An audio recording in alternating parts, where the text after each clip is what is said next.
that Dave does over here at X22, hit the subscribe button and join the X22 Report. It's one of the few channels out there that's telling it like it is. But other than that, man, I love being here. I love your audience, and I'm looking forward to having some fun. I appreciate everything you just said. Thank you very much. You're welcome. Let's start out in the Middle East here. The U.S., as we all know, the U.S. has been out in Syria for, say, 5+ years now, pushing, the Free Syrian Army, saying that Assad must go. And then we see Russia step in and kind of mixed everything up here. And now Russia's going after the terrorists. The United States, we don't know exactly what they're going after. They say they're going after the Islamic State. And just the other day, Russia extended their hand and say, listen, why don't you join us in fighting the terrorists? And the U.S. rejected it. Right. Now, what is your take on what's really going on out in Syria? Well, I think it's an absolutely masterful diplomatic move by Vladimir Putin and the Russians, and what they've done is absolutely brilliant. For the longest time, since 2001 of September, and we all remember what happened on 9/11, the U.S. has been using that cover of, terrorism, and using it as a pretext to invade, using it as a pretext for sanctions, using it as a pretext to do basically anything they wanted it. It was their get out of jail free card. It was their license to kill. It was their license to do anything they wanted, internationally as well as domestically.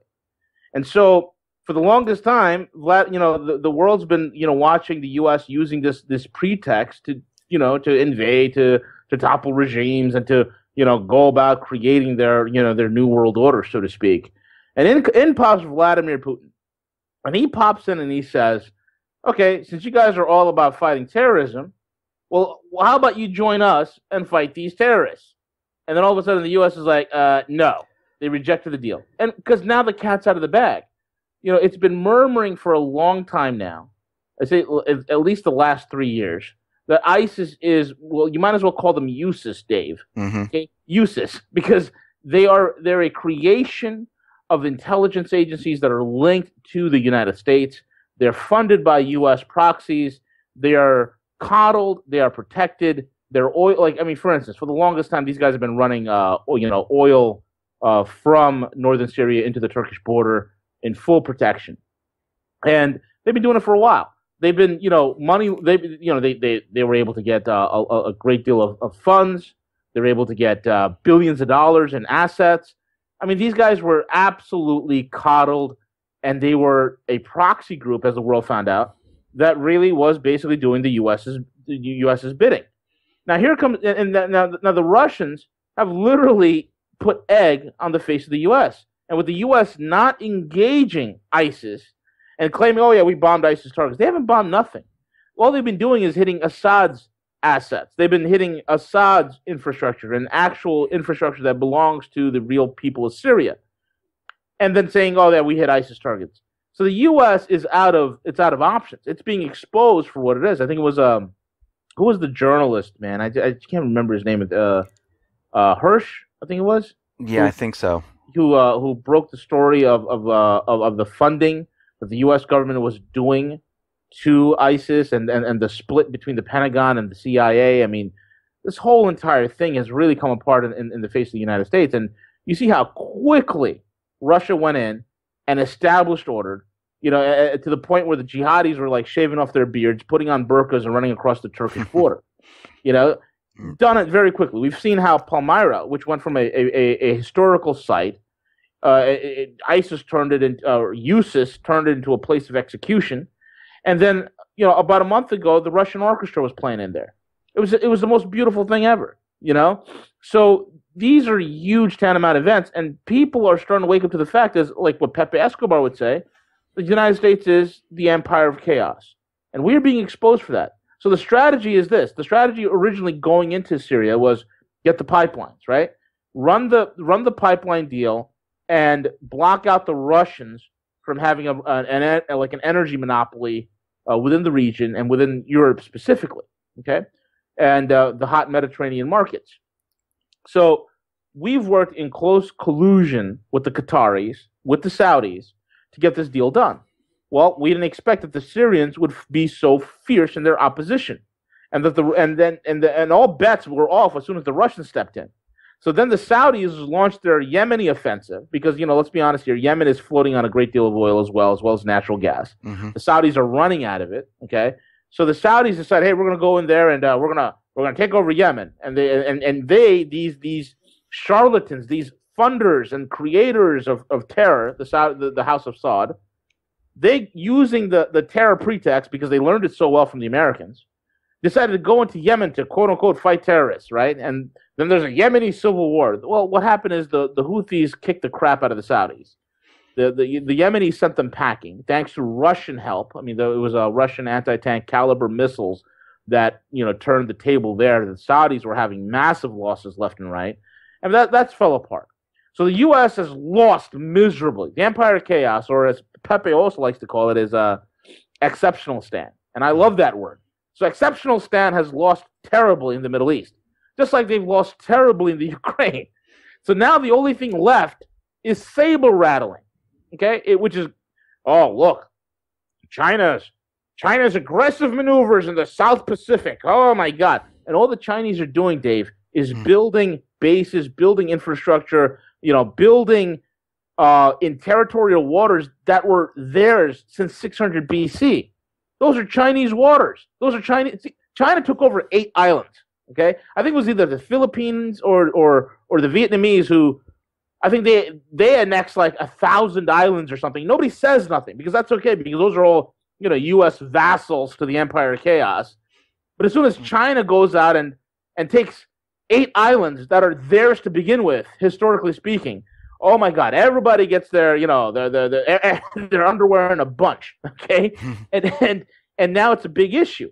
So now the saber rattling is going. Oh, Russian aggression. We take a derelict warship. I mean, this is a 30, 40-year-old warship with old Aegis radar technology, and we floated into. I mean, we haven't learned the first lesson here with the USS Donald Duck when we sent it into the Black Sea, and the Russians just turned it into a floating barge with an energy weapon. So now we take the same USS Donald Duck. Real name is Donald Cook. I like to call it the Donald Duck. We take the Donald Duck, we float it again, this time into in the Baltic Sea, and the Russians start, skimming it again with the Su-24. And they're like, oh, look, Russian aggression. Well, what the heck's our boat doing there in the first place? Oh, Chinese aggression. Oh, what the heck's our spy planes doing in that part of the world? So we're doing this provoking thing, trying to, again, create distractions. Look, here's the deal. Those real guys that are in positions of power in the military do not want a war. They don't want a war with the Russians and Chinese because we'll get our butts kicked. We'll have our rear ends handed to us on a silver platter. Okay, so but the neocons and these banksters and these cronies who are still thinking that this is the 80s, that Rocky IV is out, it's the Cold War. And we're going to go there and we're going to rattle some cages. We're going to take on the Russians and win. It's not going to happen. It's a whole new world. It's a whole new outcome. And so this is the thing that's left. Instead of getting involved in trade deals, instead of being productive in business, we're out there just causing trouble. We're like the stupid brat kid on the playground, running around kicking sand in everybody's face. Well, we shouldn't be doing that because some of these kids are way bigger than us at this point. Okay, it's just not going to work out well, and that's what angers me the most, Dave. Last month I was in a meeting. I went to a meeting, and there was a lot of the architects and influential people who were behind the BRICS, behind the New Silk Road, behind the New Silk Belt, and it was amazing. Especially, I was listening to Professor Xu.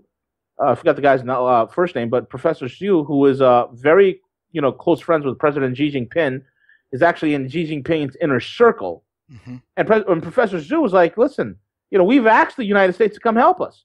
We've asked the United States to be a part of what's going on with the New Silk Road and be part of the New Silk Belt, which it would be economic prosperity for all. The U.S. says no, because we're not the ones doing it. And of course, we haven't learned how to building anything. We're pretty good at breaking stuff.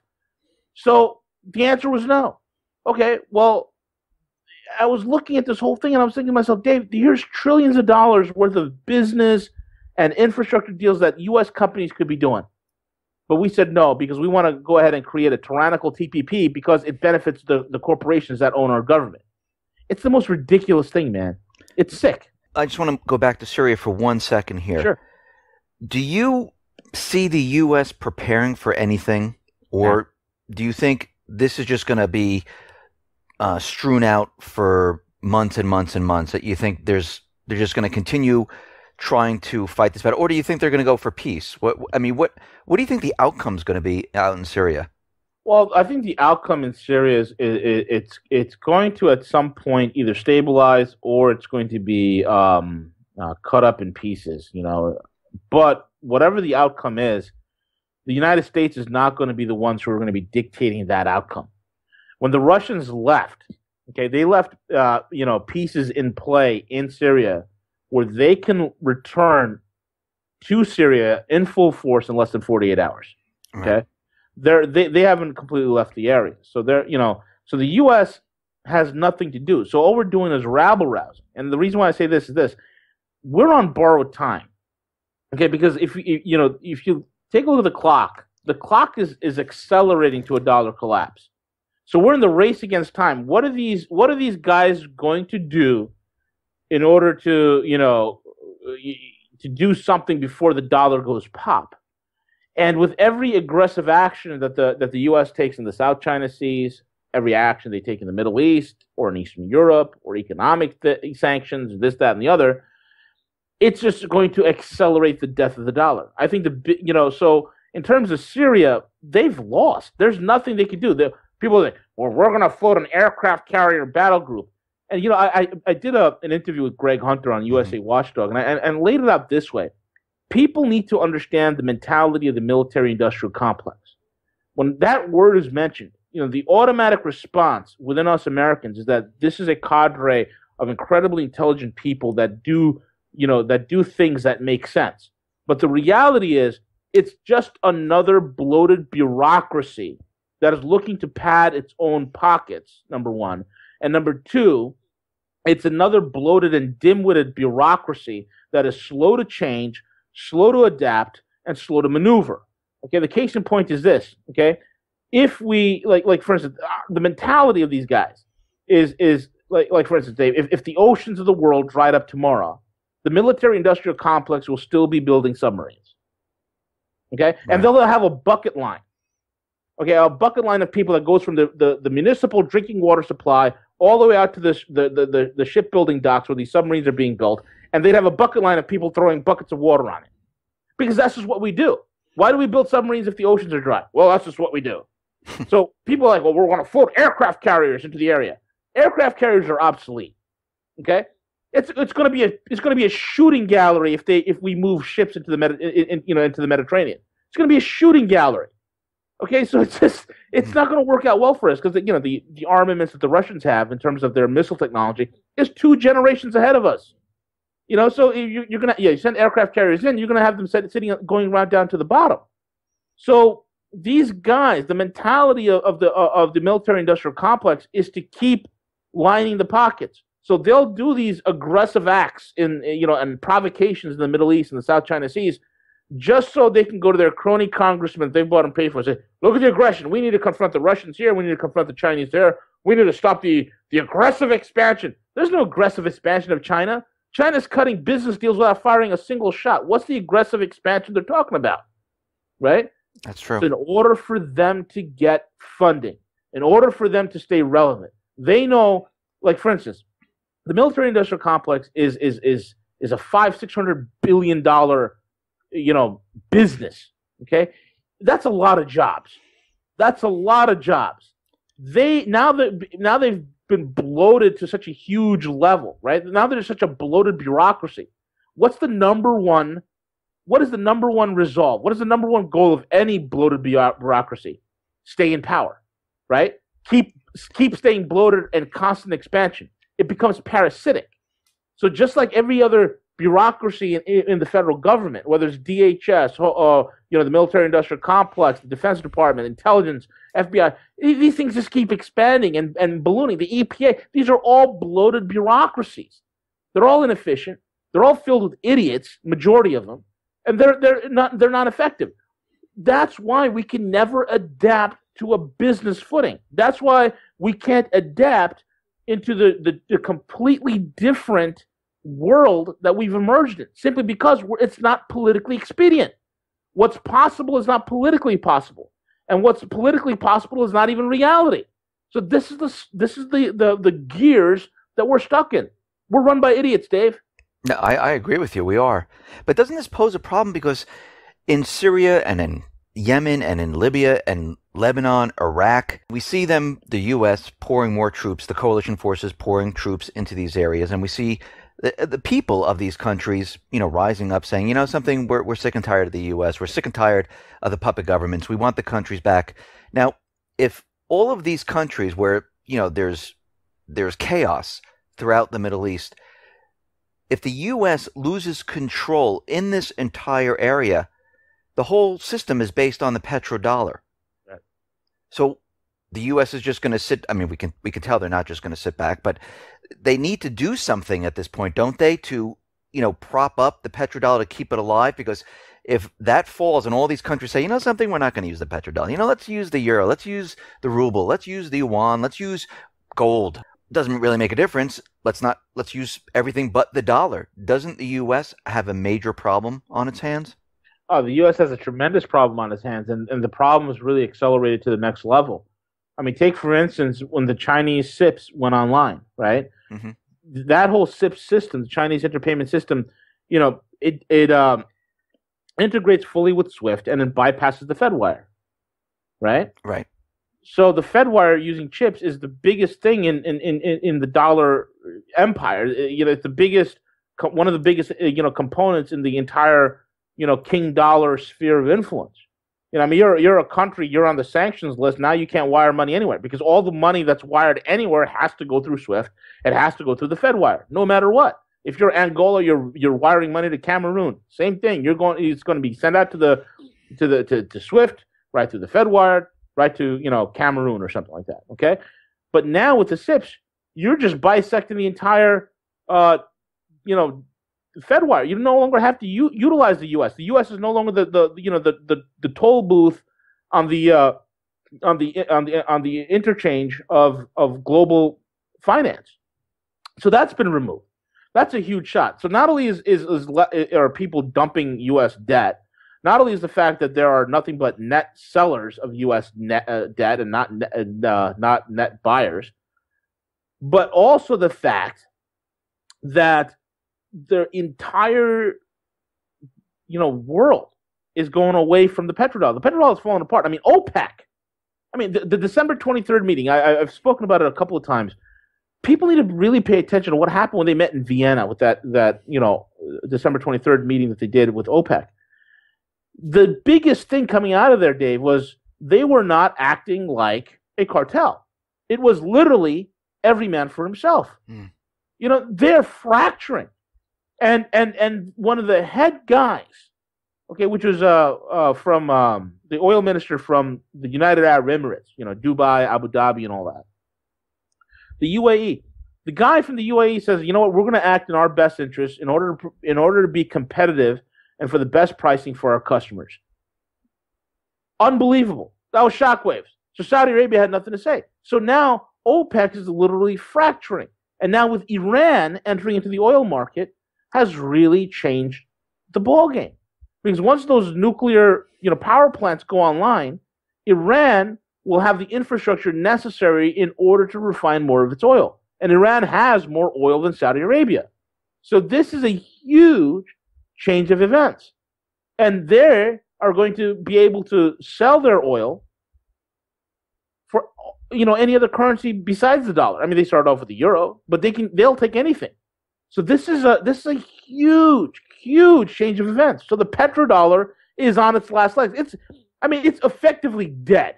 People are just waiting for somebody to go take it behind the tool shed and put it out of its misery at this point, Dave. So what is the U.S.? How desperate does the U.S. government / central bankers? How desperate are they to start war then, or to do anything else? The whole thing is this, and it's to the level. Well, people there's some pundits that are like, oh, it's going to be World War III. How? Who's going to fight it? Think about it. We have 1,600 nuclear missiles. Okay, 1,600. The Russians have 27,000. Okay, they just tested their latest nuclear missile called well, it's a nickname NATO calls it the Satan. Okay, Right. Yes. it's got 12 multiple entry re-entry vehicles and MIRVs, right? 12 warheads. The thing could take out a country the size of France or the state of Texas. One missile. I mean, it's incredible, and you cannot intercept it. It's hypersonic. It does erratic maneuvers before impact. There's no way of getting around it. And these guys are going to go start war. No one has the stomach for war, so they can scream war. They can scream as much as they want, but the reality is there's really no muscle behind any of that teeth. That's the only problem. Isn't there a strategy though for a first strike? They're setting up these missile shields.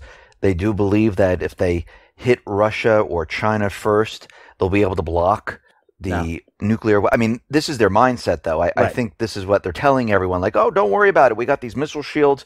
We're going to be able to strike them, and if they fire off their missiles, we'll be able to hit them before they even hit the upper atmosphere. Not to worry. It's somebody should talk to the guys on the USS Donald Duck and see how that worked out. Yeah. In terms of the missile shield, I mean, we're using upgraded Patriot missiles, which are 20, 30-year-old missile designs. We are using antiquated technology. It's a joke. There is no defense. There's no defense against the latest ballistic missiles from Russia as well as China. There is no defense. First strike is ridiculous. It's just not going to happen. They'll detect our stuff coming into the upper atmospheres and take hours out. I mean, they have air, surface to air missiles that like the S-500 can take out an ICBM with no problems, and that's a hypersonic missile that does 120 G turns, deadly accurate, the most advanced surface to air missile on the planet. Those things will take out our ICBMs without a problem. Then what? What's the response going to be? Forget about it. We're going to get wiped out. And I think if there's a lot of human beings with good heads on their shoulders in our military that understand this. We're not equipped to handle any of this. They don't want this fight. The best thing we could do is overthrow the numbnuts that are in power right now, string them up, and hang them by their lampposts. So we can say that what the U.S. is doing now, provoking Russia, provoking China, they're in the Middle East, all this ties in with the economy, that the economy is limping along. I know the president and the Fed keep telling us how great the economy is and how wonderfully everything is doing. What's your take on the economy now? Like, where are we at this point? We're at the dangerous end of this whole entire thing. I mean, when I looked at my data, and I was saying it since 2014, 2015, I was saying, by the end of 2015, the dollar will be completely undermined, and it is undermined severely. Mm-hmm. And then by 2016, the wheels are going to start coming off this thing. And I think as we get closer to the fall season, going through this soon-to-be summer of chaos, into the fall season, I think a lot of setbacks are about to happen to the economy. And I think this thing is going to somehow fall apart. I think, in 2017, first or second quarter, this thing is definitely going to be coming apart. Economically speaking, we are worse off than we ever were or at any point. So we're at extremely dangerous levels. I've just seen this thing get worse, man. It's like they've piled more wood onto the bonfire. They've soaked it with lighter fluid, and and some moron's about to light a match. And that's what we're facing here. Unless, of course, something changes and we're able to, take the reins of control back, and which still means we're going to go through a collapse. It just won't be as bad. I mean, best example I can give anybody, take a look at Venezuela. I mean, my buddy Jeff Berwick from Dollar Vigilante just got back from Venezuela, and you could take a look at his YouTube videos of him being down there. It is atrocious. People are eating cats and dogs, man. And I saw the people, raiding the supermarkets. Mm-hmm. I saw, people rioting. And when this starts to fall apart here, I can see the same thing happening because a lot of people are still asleep. People don't realize what's going on. They think the economy is doing well. And you know what's very interesting about as they continually talk about the economy? I just saw in the Wall Street Journal that we've been having these retail numbers come out, and they've been terrible. I mean, retail is declining. We're seeing stores close. We're seeing people laid off. And the Wall Street Journal comes out and says why retail really doesn't matter anymore No. with regards of the U.S. economy. Oh, And what's man. funny is if you go back a couple of months, they talked about how manufacturing doesn't really matter. Right. You So know, what matters now? that's what I'm saying. I mean, every time there's a decline, they keep saying, okay, manufacturing doesn't matter, retail doesn't matter, quality of jobs doesn't matter. So what is the economy at this point? I mean, I don't even understand where they're going with all of this. It's paper pushing. And then when the paper pushing does bad, they say, well, the reason why the paper pushing was bad, Dave, was because we've had a terrible winter. Yeah, And the weather's actually good. Oh, the weather was really good, and that's why the economy slowed. I mean, yeah. It's just amazing to me how they continually do this. I mean, and no one, man. no one's like, oh yeah, we don't need retail, but they tell us that we're a service-oriented country where Right. consumers need to go out to purchase, but retail doesn't matter. Right. It's just the whole thing's mind-boggling. It's okay. I mean, there's going to be. Yeah, I'm at a loss, man. But I mean, folks, if that doesn't scare the heck out of you, I'm not saying about I'm not talking about fear, but in terms of if that doesn't wake you up to the fact that we are running a fictitious dog and pony show, that it's such a bad a Ponzi scheme. It's so obviously fake and fraudulent. It's as real as a $3 bill. If people don't realize that, I don't know what is. I mean, service manufacturing doesn't matter. Consumer spending doesn't matter. Retail doesn't matter. Service sector doesn't matter. The only thing that matters is the printing press, Dave. That's Yes. it. And he who has the printing press wins, or so they think. True. Do you think the Fed is really going to raise interest rates in June? They told us they were going to raise it like 4 times this year. Yeah, they probably might, and that's basically to keep the dollar propped up because there's a lot of pressure in the derivative market.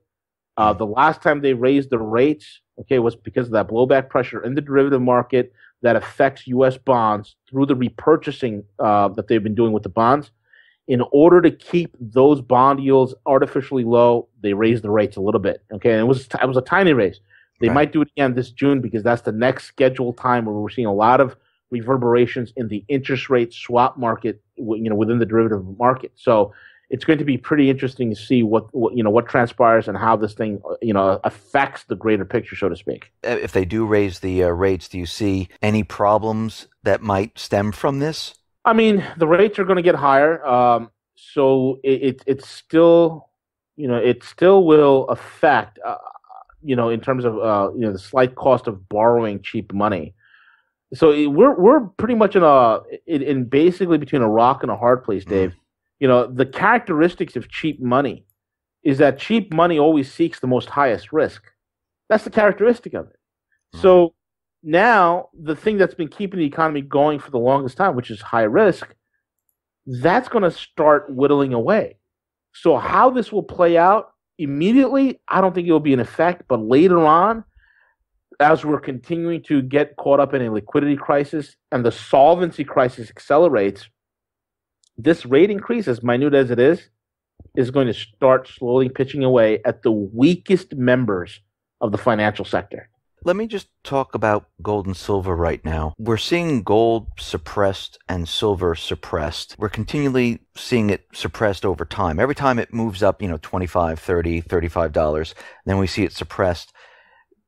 How much longer do you think they can continually do this? Because if we go back to December, gold was at $10.50. Now we're at 12 and change, like 12.40 or whatever it is today. There was some point in time where it almost hit 1,300, then it was suppressed back down. Where do you see gold and silver going? I mean, at this point, it's going to trend higher. It definitely is. The biggest difference maker is the Shanghai gold price fix. That is draining London. It's put almost like a tractor beam with the London price fix, and it's going to cause them to really buckle down because right now what's occurring with that price fix being open in Shanghai, a great deal of physical inventory is disappearing at an alarming rate. Even with these price beatdowns, Dave, I mean, I work with one of the largest logistics and gold procurement companies in the world, and they're based in Hong Kong. And I talked to my partner and I said, "Hey, man, see, what's the deal? What's going on in terms of inventory?" And he said straight out to me just weeks ago as well. V, the deal is that certain bullion, it's getting harder to get. There's waiting lists for it. So in other words, what's happening even at the refiner level in Switzerland. When we place an order for a client, we go out to Switzerland to go get it from the Swiss refiners. They're on back order. Okay, so there's no stockpiles of this anymore. It's literally we place the order. We're waiting for the ingots to actually get refined down into LBMA certified gold and silver, and then we're immediately taking it right out of there. So there's no stockpiling. Do you get what I'm saying? Yeah. Before you'd bring in, you'd refine it, they take it in the back, and there's a stockpile for it, and they'll bring it out. Now it's it's coming in, it's going right out, and we're waiting about a week or two for delivery, and that's us. We're one of the largest, and we supply two of the three biggest distributors in the United States. So all your local coin dealers and online retailers that are getting like real bullion, okay, we're supplying these guys. So those guys are backed up on deliverability on certain things as well. So it's a whole supply chain issue that's occurring. It's only going to get worse because physical inventory is drying up, and it's only a matter of time before the realities of what we are facing in terms of supply and demand starts knocking the heck out of COMEX and the LBMA, and reality starts setting in for a lot of people that, hey, you know what, this whole paper contract stuff is all a bunch of nonsense. So it's a game changer. This will trend higher. What signs would you look at?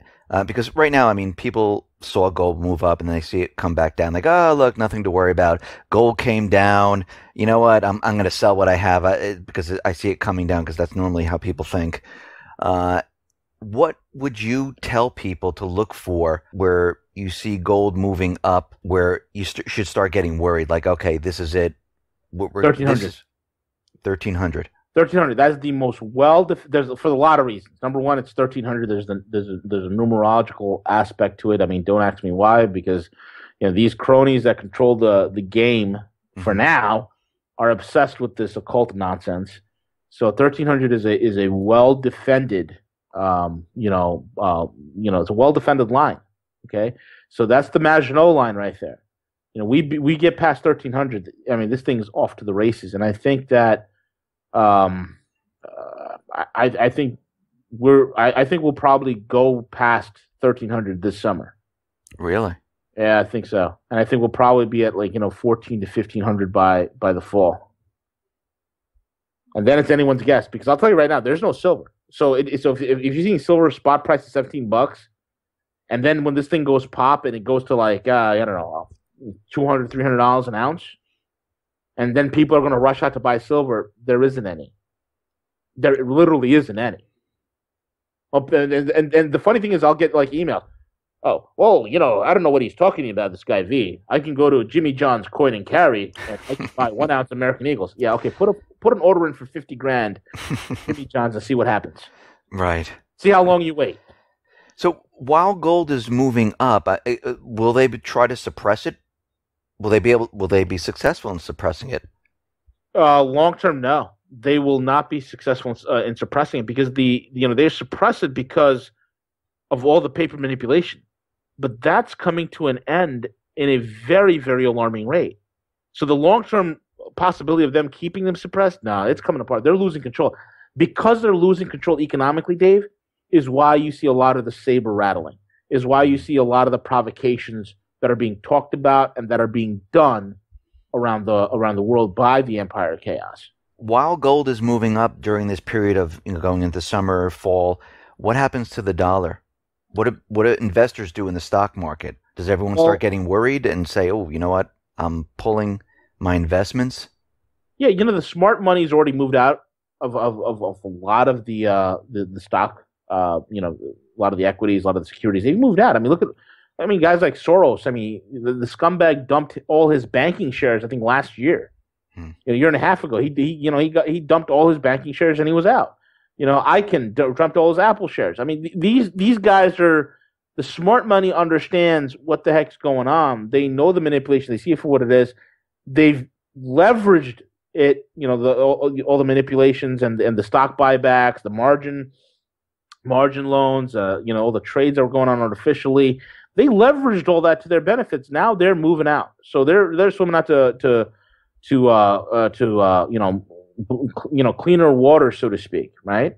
But it's the average Joe, it's the average Jane who still thinks that, hey, this is a real economy and everything's good. Look, the Dow's at 17,000 points. Let me stay in there.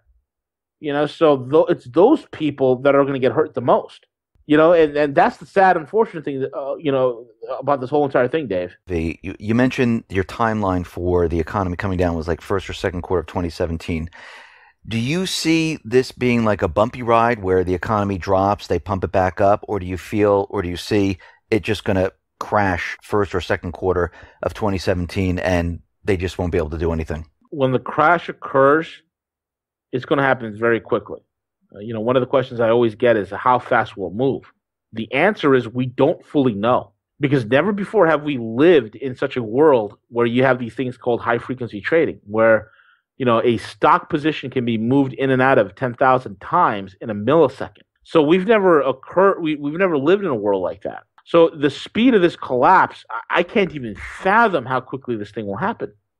And there's nothing but triggers globally. The Eurozone, Japan, all these things are major, major triggers. What's happening in the derivatives market? What's happening with the petrodollar? What's happening with the dollar as a world reserve currency? All of it. I mean, it's not just one black swan. It's multiple black swans. And it's getting worse. It's like there's a whole flock of them.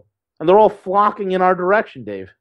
V, thank you very much for coming on the X22 Report Spotlight. Once again, how can people see your work? Sure. I think the best thing to do now, it's we're creating our own network, so to speak. So for now, I think the best way to get me is on YouTube at Rogue Money. We do the live shows every Friday nights. This Friday I won't be there, but typically every Friday night we do our live radio show over there at Rogue Money, and also you can check out roguemoney.net. You can follow me on YouTube at the Rogue. I'm not YouTube. I'm sorry, Twitter at the Rogue Money, and that'll be the best way to get me for now. And if you have an Apple device, you can download the podcast. Excellent, V. Once again, thank you for being on the Spotlight. Really appreciate it. Dave, it's my pleasure, man. I love what you do, love your work, and everybody, I mean, listen in. If you haven't done so already, subscribe. Hit the subscribe button, X22 Report. I'm a subscriber. I'm a big fan. And everyone go over to V's website. Look what he has. Go over to his Twitter account. Go over to his YouTube account and listen to him every Friday. Thank you, Dave. Appreciate it.